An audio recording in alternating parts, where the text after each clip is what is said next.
Hi guys, welcome to another video of Shut and Rajes. I have been using smartwatches for more than 5 years now. I remember my first smartwatch being a Sony one. Then I moved to an Armani smartwatch. Then I moved to Apple Watch. And boy, it has been a fun experience. I have used Apple Watch since Apple Watch 4. And despite Apple not making any major changes to the watch in 1 year, we have come a long way from where we started. You know, if you look at Apple Watch Series 4 and today the Series 8, you will see the difference.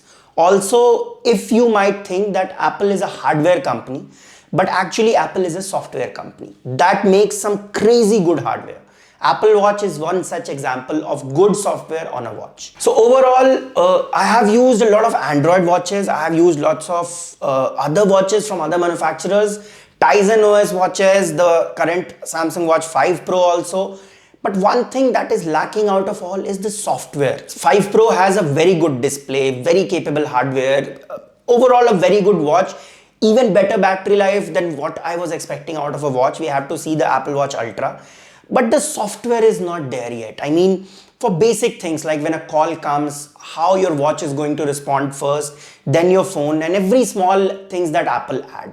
So overall, in my experience, Apple Watch is made by Watch OS. It's all about the operating system that works on the watch. The Watch OS 9 is also very capable and it's available with the Watch Series 8. The Apple Watch Ultra was also announced on September 7th, but is going to be available from September 23rd. We will be making a detailed review of that too. Moving on to what's new with the Apple Watch Series 8. So basically, Apple's ideology here is you don't have to fix anything in the watch. You can add some minor features. It doesn't need those extra features because it's already a best smartwatch you can buy right now. The two new things that the Apple Watch Series 8 has is the cycle tracking and the new temperature sensor. The temperature sensors are not independent at all. They actually set a baseline and on top of that they build your temperature measurement. It has two temperature sensors to eradicate the environmental bias and any environmental factors creeping into your temperature measurement. So it works that way. The other new thing that Apple has added is the crash detection. So what it does is, let's say you're wearing an Apple Watch. We anyway remember the fall detection, which actually, thank God I have never been in a fall where I need to use the Apple Watch for that. But a lot of times when you are running very heavy or when you thump your hand very heavy at places, it does show me the notification, the prompt that have you been in the fall? The Apple Watch has detected a fall. And honestly, it has been life-saving for a lot of people in the world. So I think the crash detection is going to be a good feature too.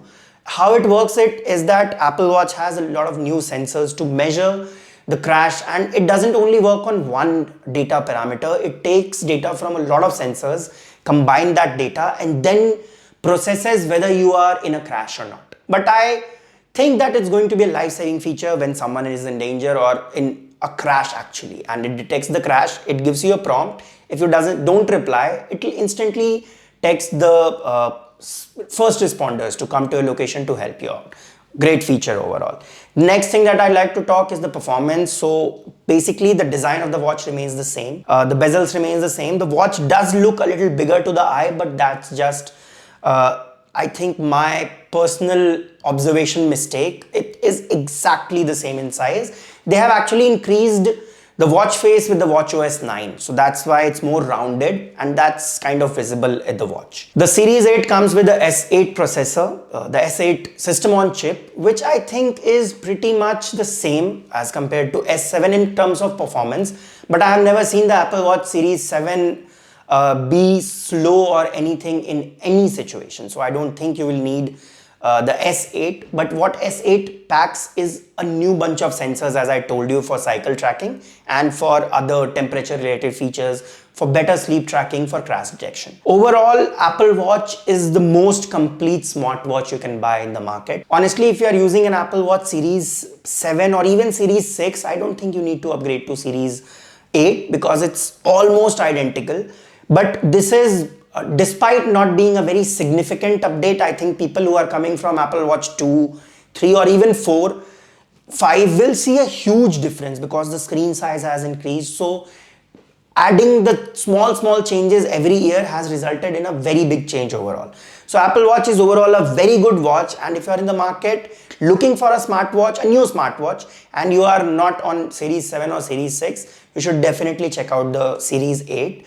The price, by the way, they have increased by 5,000 rupees in India. I guess 6,000 for the GPS one, and for the cellular one also follows the same pattern. So that's a little disappointing, but overall good watch. Go to a store, check it out, and then decide whether you want to buy it or not. It's not a huge leap forward for Apple Watches. Thank you so much for watching the video, guys. The Apple Watch Ultra is going to be huge, and I'm really excited for it. So if you haven't pressed the bell icon yet, please press it. You will get the notification instantly about the video when it goes live on 23rd. So thank you so much for watching the video, guys. Hope you guys are doing good. Thank you. To raise my